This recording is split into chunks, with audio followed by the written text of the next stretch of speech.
Hey everyone, and welcome to the Lord of the Rings review series. Now, the Lord of the Rings is one of my favorite fantasy adventure franchises.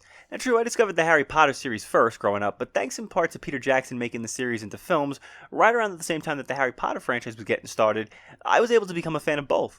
Honestly, loads of things in the realm of fantasy fiction owe a huge debt of gratitude to Lord of the Rings. There's books, movies, and of course video games. But we're not here to look at games inspired by Lord of the Rings, but rather the actual games based on it. So the earliest efforts began in 1982, almost 3 decades after the book had been published. A studio called Melbourne House created the interactive text adventure game starting with The Hobbit, and then they broke up the trilogy into the games Fellowship of the Ring, Shadows of Mordor, and The Crack of Doom. And this is really just the beginning of studios, for some reason, changing the names of the other books when they get turned into video games. I don't really understand it myself, but it happens. Melbourne House also released a real-time strategy game called War in Middle-earth in 1987 alongside these text adventure games. Konami also released a game called J.R.R. Tolkien's Riders of Rohan, back when the company actually made video games. In 1990, Interplay alongside EA released 2 games titled Lord of the Rings Volume 1 and Volume 2, and these games covered the events of both Fellowship of the Ring and the Two Towers. A third game was planned covering Return of the King, but it was never released. And a port of this game appeared on the Super Nintendo, which might be the one game I mentioned so far that people have actually seen footage of or maybe have actually played. It wasn't until after Peter Jackson's film trilogy was beginning its release did more games follow suit. EA, while still in limbo from their deal with Interplay, secured rights to the 3 films, while Vivendi Games obtained the license to make games based on Tolkien's novels. Basically what this meant was that EA could only make games based on things featured within Jackson's film, while Vivendi could use whatever the hell they wanted from the book so long as the design aspects didn't really resemble anything from those movies. It's quite a different story to EA's deal with the Harry Potter games when you think about it. I mean, could you imagine games based on the Harry Potter films and games based solely on the books? Although now that I think about it, maybe that would have worked out for the best in later installments, but it's a nice what if. The whole setup ended up creating a strange anomaly. EA opted not to make a game based on Fellowship of the Ring, I know. Shocking, right? EA not wanting to milk the hell out of something they own. Instead, they chose to go straight to the Two Towers game, but that game would end up covering both events of Fellowship and the Two Towers. Vivendi, on the other hand, chose to make a game based on Fellowship. However, in an even stranger twist, Vivendi didn't release their game anywhere near the release of the first film. Maybe they did this because they figured people would be confused as to why nothing in this game resembles anything from the film they just saw, but who can say? Instead, they chose to release this game a month before the Two Towers game was released. So at long last, that brings us to the subject of today's review, Vivendi's Fellowship of the Ring game. Now, my dad picked this game up thinking it was based on the first film, and I mean, from the box art, how would you know? I mean, it's just a generic ring. I mean, not much there to really clue you in, anyway. I was a big fan of the series for over a year at that point, and I'd been wondering if there would be any video games to go along with the films. I think my dad might have played this for about a month or 2, and I remember getting to the Moria section before never picking it up again.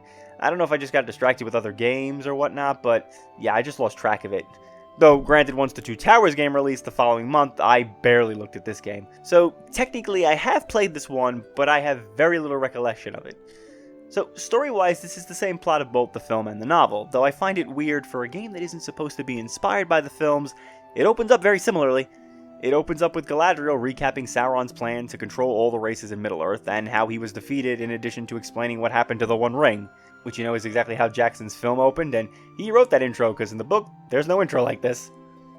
You start out in Hobbiton helping Frodo prepare for his journey out of the Shire and off to Rivendell. The part here in the opening hours that gets to deviate the most from the films is that the game introduces the character of Tom Bombadil, a guy who got completely cut out of the film. Hell, he's not even in the extended cut. The party gets to encounter him and his wife Goldberry while they're traveling through the Old Forest. Most of the major events from the novel are here exactly as they happened. Also, because it's based on the book and not the movie, the more dramatic, climactic ending of Fellowship of the Rings movie doesn't happen here. The book kind of ended in a very meh spot. The party arrives at Emon Hend, and basically that's it. They get prepared to move on. Whereas Jackson's film ended in a much more climactic, kind of cliffhanger kind of way. But like I said, you got all your major moments. The fight at Weathertop, the battle against the Watcher in the water, the Balrog, the battle with the orcs at Emon Hend. However, the biggest issue that I have to take with the plot is that for a game not released alongside the movie, and was meant to include all of the nuances from the novel, the game doesn't seem to want to be bothered with any of that. The game still plays like most other movie-based titles in that the plot moves at breakneck speed, barely slowing down, and pretty much relying that you've read the book and seen the movie for any kind of reference.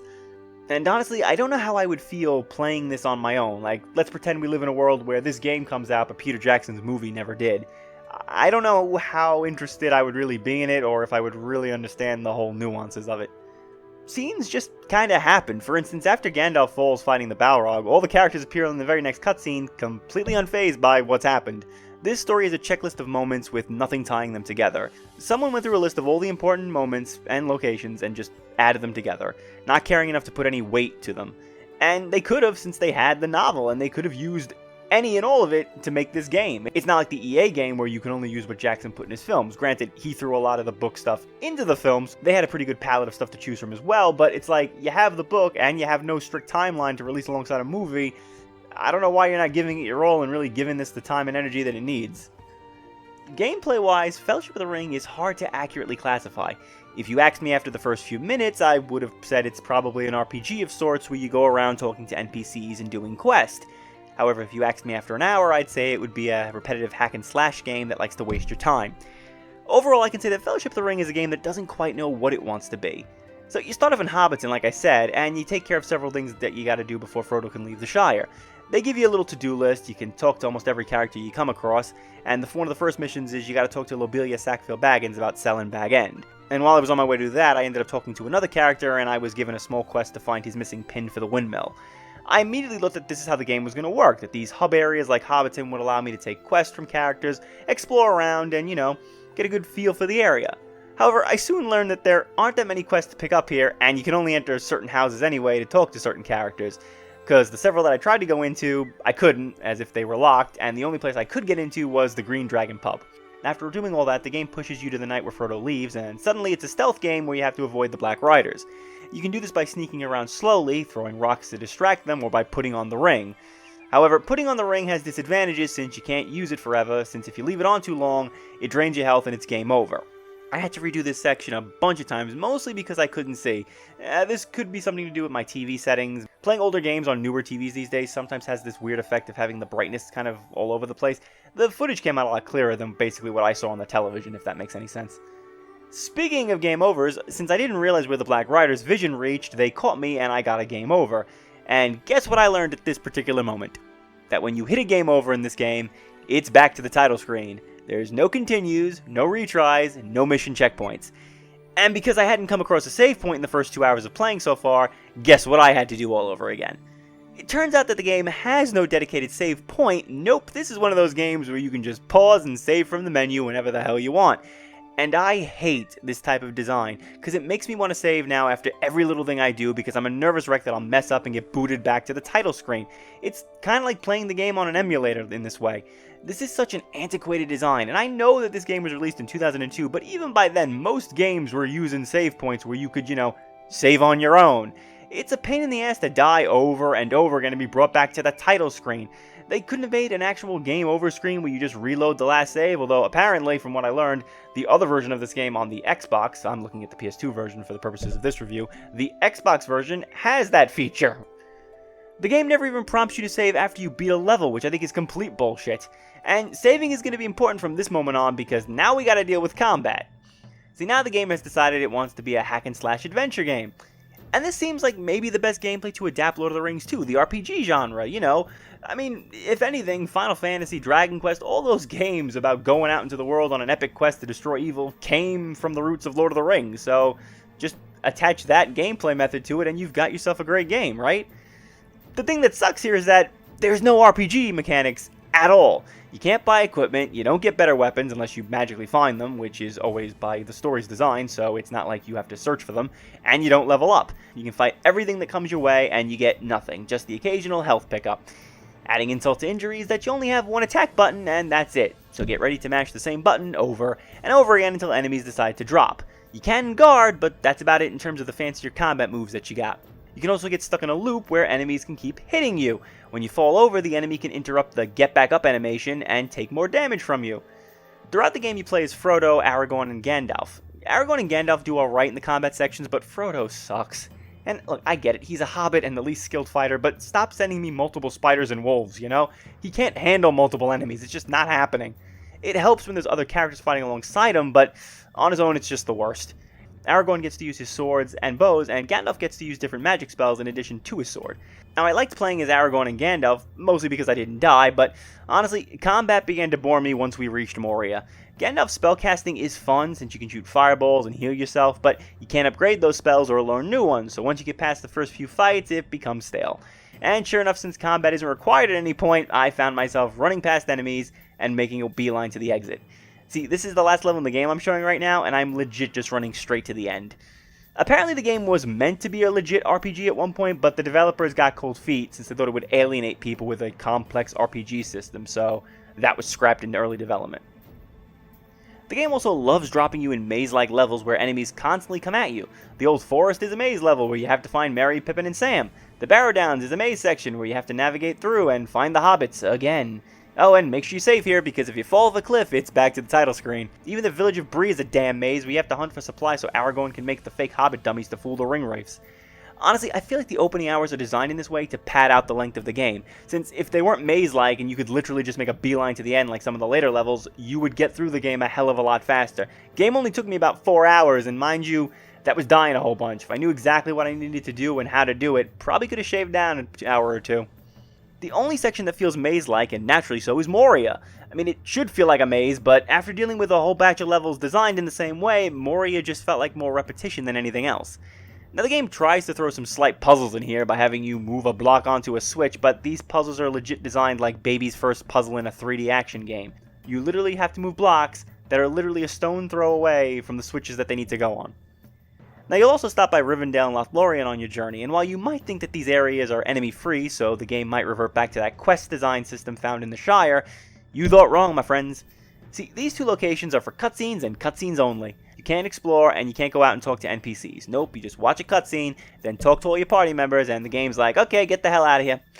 Why are these areas not open like Hobbiton? I mean, this would have been a great place to take a break from the mindless combat and duel some side quests. Yeah, it probably just would have been like fetch questing kind of stuff, but honestly, anything's better than nothing. I was actually relieved to be in a place where there were no enemies since I thought the game would try to change up the design, but nope, after a few minutes, it's back to hacking away and being bored. These areas also would have been a good place to buy new equipment, or even buy items, you know, if it was like a real RPG. Boss fights are few and far between, with some being annoying and others being ridiculously easy. Take the fight against the Watcher. I'm legit standing in one spot, and I won. The Balrog fight is annoying in that until you get a pattern down to dodge his fireballs, you're going to be restarting the game quite a bit. Also, this fight is ridiculous since you definitely run out of magic here, so Aragorn has to keep throwing potions at you so you can get it back. The worst fight by far, though, has to be the final boss against the Flying Nazgul. At first, this fight's no different than anything else, though I made it slightly easier by just shooting it from afar with Aragorn's bow. The second phase, though, has the Nazgul flying around the arena and shooting projectiles at you. Now, you might be thinking, why I just don't use the bow again? Well, here's the thing. See, the game has no lock-on system for anything, firing arrows or combat in general. At least, not that I found after pressing every goddamn button. However, in this fight, the Nazgul is never close enough, so you have to resort to first-person aiming, which is flat-out atrocious. I spent over an hour randomly shooting arrows and barely making it. I had to go look up a guide to figure out the optimal position and how I could cheat the game. You basically have no choice but to stand in this one area at the top of the stairs here and pray that you get a good shot on him. But good luck doing that while he's also shooting projectiles at you. Also, be careful when you save here, because if you save at the wrong moment when you take a hit, you can soft-lock yourself into a constant loop of dying, so be careful with that. Before I delve into the presentation, I should warn you again that there are two versions of this game on consoles. The Xbox and PS2, like I said. Now, this started off as an Xbox exclusive, but during development that obviously changed, as I'm playing the PS2 version. I have the Xbox version, but sadly it's not backwards compatible with the 360, and more sadly, my original Xbox no longer works. So I shelled out a couple of bucks for not one, but two copies of this game on PS2. For some reason, the first copy doesn't want to be read by my system, almost like my PS2 was trying to save me. I remember this game looking a hell of a lot more detailed and running smoother when I started playing the PS2 version, so after a quick jump to YouTube for a comparison video, I realized I was right. For some reason, the Xbox version is a hell of a lot more detailed, has cleaner textures, and also has additional content. There's more side quests to be found and more secrets to discover in some of the levels. Sadly, that's all been taken out of the PS2 version. The PS2 version, as you can tell from the comparison here, looks like they gutted the hell out of it to get it to run on this engine. Whereas Frodo's home is snug and packed with things in the Xbox version, the PS2 looks like Bilbo sold off all of his possessions before he left home. The Xbox version isn't perfect by any means, but if we're comparing it graphically, it's night and day. The PS2 graphics are bland and areas look empty and hollow. Textures are dirty and blurry, and interior locations, well, they look completely desolate. The character models are decent enough, though don't compare them to the Xbox ones. There are some FMVs, and these looked amazing when the game launched. I mean, it was always a sight to see these types of scenes in a game. Like I said, there's not many, and they're usually saved for the bigger plot moments, but you know what, they look decent enough for the time in which they were made, and they hold up pretty well. The one good spot is the voice acting, because damn, so many talented actors and actresses got roped into this mess. You got Tom Kane, Steve Stanley, James Arnold Taylor, Quentin Flynn, Jennifer Hale. They're all here, and their talent definitely helped keep me engaged. Since obviously the film actors couldn't return here, getting top-level voiceover artists, it's not a bad way to go. Also, there's this really funny thing that happens when you're talking to characters, is that your character will revolve around to face who they're talking to. So I just really like this one part here where I got Frodo talking to Merry and Pippin, and every time one of them tries talking, which mind you, they're not talking very long, Frodo keeps revolving around in place here, and I thought it was pretty funny. Honestly, I have to say this was a very disappointing trip back to a game from my childhood. Although honestly, I should have realized it wasn't going to be that great when I couldn't really remember much about it other than that I put it down after a few tries. For years I looked back on this game and thought that it was sadly an inferior game when compared to the Two Towers game from EA. This game sold well enough on its own, but apparently it was crushed in sales when compared to the Two Towers. Now, Vivendi had plans to follow this game up with a sequel based on the Two Towers, which was going to be called The Treason of Isengard, which was actually an alternate title to the book that Tolkien had suggested while publishing. They mostly chose this title as not to confuse people with, you know, the actual Two Towers game that had just come out. There was footage of this game showed at E3, and it showed that the team had rebuilt the engine and had several members of the Fellowship playable. However, for whatever reason, by September of that year, Vivendi announced that the sequel, in addition to the unannounced tie-in for Return of the King, which, you know, hadn't even begun development, were both cancelled. I can sort of see why you'd cancel the sequel. I mean, most players who have probably tried this mess of a game might not have wanted to come back, and the success that EA was having with the Two Towers and then later Return of the King, it couldn't be ignored. I mean, I think these games could have worked, you know, maybe do that title change thing and just release them far away from the films and the actual tie-in games. Regardless, Vivendi's next Lord of the Rings game would go back to The Hobbit, as at that time it was safe from any film adaptation and EA had no rights to use any of that content. Overall, Fellowship of the Ring is a massive disappointment. It starts off a bit promising, making you think it's going to be this RPG adventure with a questing system, but in an effort to appeal to this wider audience and incorporating way too many different gameplay styles, it fails to emulate on any of them with success. I had little to no fun with this game, and honestly, I don't think I'm ever going to be playing it again. If you want to try it out, I recommend the Xbox version because it definitely looks a hell of a lot better than the PS2, even if it kind of plays the same. Also, my score that's up on the screen now is for the PS2 version, obviously, but you can just, you know, add a point if you want to compare what I would give it for the Xbox version. There was really nothing fun about this game. It's repetitive combat, boring level design, it made the game a chore to play. And for a game that wasn't being affected by a film release or a tie-in date, it feels no different from those types of games, which I think is what makes me so disappointed in it. It feels rushed out the door to meet the holiday release window, where one of the Lord of the Rings films was coming out to capitalize on some suckers who would maybe go to the video game store and think, hey, maybe this is based on Peter Jackson's movie. Because honestly, that's probably how my father got suckered into buying it. If this game had more RPG elements, like a level up system and better combat, maybe this would have been a better experience, but the way it is now, this is a pass, and honestly something I'm never really going to want to look at again. So be sure to come back next time when the Lord of the Rings review series continues. Thanks for watching.